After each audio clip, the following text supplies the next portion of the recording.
Hey guys, কি অবস্থা সবার? আজকের উইন্টার ওয়েদারটা কিন্তু বেশ সুন্দর ছিল। র্যান্ডমলি আমি ইউনিভার্সিটি ক্লাস শেষ করে হাঁটতে হাঁটতে বাসায় যাচ্ছিলাম এন্ড এই বিলবোর্ডে দেখি বিস্কুট ফেস্টিভ্যাল। লোকেশনটা দেখলাম কোথায়? দেখলাম ধানমন্ডি রবীন্দ্র সরোবরে। এসে দেখি এই ফেস্টিভ্যালটা কিন্তু অলমোস্ট স্টার্টেড আর আজকের দিনটাই ছিল কিন্তু শেষ দিন।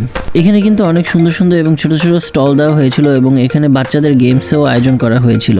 বড়দের জন্য কিন্তু একটাই গেমস ছিল, সেটা হচ্ছে রেডবুল, আর এটাই কিন্তু আমার ফেভারিট গেমস। এই গেমসটি খেলার জন্য তাদের স্টল থেকে পারচেস করতে হয়েছে 200 টাকার বিস্কিট কম্বো বক্স। দেন তারা আমাকে কিছু কার্ড দিল এবং এই কার্ডগুলো কাউন্টারে জমা দেওয়ার পর আমি খেলার জন্য অ্যালাউ হয়েছি। সেফটি মেনটেন করার জন্য তারা আমাকে মাথায় একটা বক্সিং হেলমেট পরিয়ে দিল, সাথে দিল একটা গ্লাভস। নিজেকে তখন কিছু সময়ের জন্য বক্সার মনে হচ্ছিল এই ঘুষি মেরে মনে হয় কাউকে মেরে দিলাম। গেমসের শুরু থেকে কিন্তু পাগলা রেডবুলের মাথা ঠান্ডাই ছিল, কিন্তু হঠাৎ মাথা খারাপ হয়ে যাওয়ার কারণে সেও পাগলামি শুরু করেছে। আমিও আসলে বেস্টটা দিয়ে ট্রাই করছিলাম শেষ মুহূর্ত পর্যন্ত টিকে থাকার। লাস্ট মোমেন্টে এসে পাগলা রেডবুল এমন স্যাতার সেতে গেল যে টিকে থাকার